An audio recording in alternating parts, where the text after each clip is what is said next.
তেজগাঁও শিল্পাঞ্চল BRTC ডিপোতে operation manager Masud তালুকদারের বিরুদ্ধে বিভিন্ন অনিয়ম এবং দুর্নীতির অভিযোগে টানা ৩ দিন ধরে কর্মবিরতি পালন করছেন চালক ও শ্রমিকরা।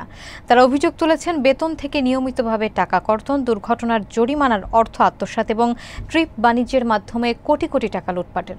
শ্রমিকরা জানান, এসব অনিয়মের বিষয়ে প্রশাসনকে অবহিত করলেও এখনও কোনো কার্যকর ব্যবস্থা নেওয়া হয়নি। অভিযুক্ত কর্মকর্তার সঙ্গে একাধিকবার যোগাযোগের চেষ্টা করা হলেও তিনি ফোন রিসিভ করেননি। বিস্তারিত থাকছে মোহাম্মদ আক্তার হোসেনের প্রতিবেদনে। তেজগাঁও শিল্পাঞ্চল বিআরটিসি ডিপোতে অপারেশন ম্যানেজার মাসুদ তালুকদারের বিরুদ্ধে গুরুতর অনিয়মের অভিযোগ এনে কয়েকদিন ধরে আন্দোলনে রয়েছেন শ্রমিকরা। তারা বলেন, মসজিদের উন্নয়নের নামে দীর্ঘদিন ধরে স্টাফদের বেতন থেকে নিয়মিতভাবে মোটা অঙ্কের টাকা কেটে নেওয়া হচ্ছে, যা কোথায় ব্যয় হচ্ছে তা কেউ জানেন না। অভিযোগ রয়েছে, দুর্ঘটনার পর চালকদের বেতন থেকে জরিমানার নামে যে টাকা কাটা হয় তা সরকারি হিসাবের পরিবর্তে ব্যক্তিগতভাবে আত্মসাৎ করা হয়েছে বলে শ্রমিকদের ধারণা। এছাড়া মালামাল ও বিভিন্ন পার্টস ক্রয়ের ক্ষেত্রেও অস্বচ্ছ লেনদেন এবং প্রভাব খাটিয়ে পছন্দের কিছু চালকের মাধ্যমে ট্রিপ বাণিজ্য পরিচালনার অভিযোগ উঠে আসে, যার মাধ্যমে ডিপো থেকে দীর্ঘদিন ধরে বিপুল অঙ্কের অর্থ হাতিয়ে নেওয়া হয়েছে বলে দাবি করেন চালকরা। এসব বিষয়ে কথা বলতে চাইলে মাসুদ তালুকদারের ফোনে একাধিকবার কল করেও তার কোনো সাড়া পাওয়া যায়নি। শ্রমিকদের অভিযোগ, দুর্নীতির বিরুদ্ধে কথা বললেই তাদের ওপর চাপ সৃষ্টি করা হয় এবং কাজের পরিবেশ জটিল করে তোলা হয়। পরিস্থিতি টানপূরণের মধ্যে পড়লে আন্দোলনরত শ্রমিকদের প্রতি সংহতি জানিয়ে সেখানে উপস্থিত হন বিএনপি চেয়ারপারসনের সহকারী শিমুল বিশ্বাস। তিনি শ্রমিকদের যে কোনো বিপদে পাশে থাকার প্রত্যয় ব্যক্ত করেন।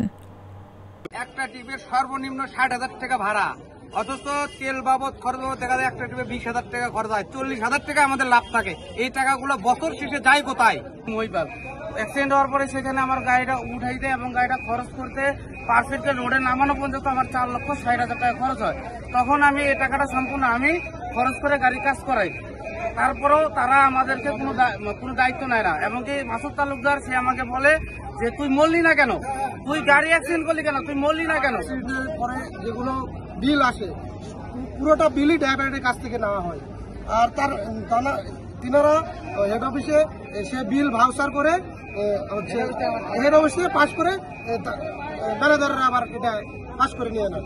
আমাদের প্রতিদিন 150 গাড়ির মতন বসা আছে। এক এক গাড়িতে প্রতিদিন আমরা 20,000 টাকা করে রাজস্ব হারাচ্ছি, শুধু আমাদের ম্যানেজার স্যারের জন্য। আর বদলি হয়েছে, সে চলে যেত, সবাই আমরা গাড়ি। আমাদের এখানে 16-17টা দাবি, 17টা দাবির ভিতরে আমাদের 1 নম্বর দাবি, এই দুর্নীতিবাজ চাঁদাবাজ এই মাসুদ তালুকদারের যে পর্যন্ত পদত্যাগ না হবে, এই পর্যন্ত আমাদের গাড়ির টাকা ঘুরবে না।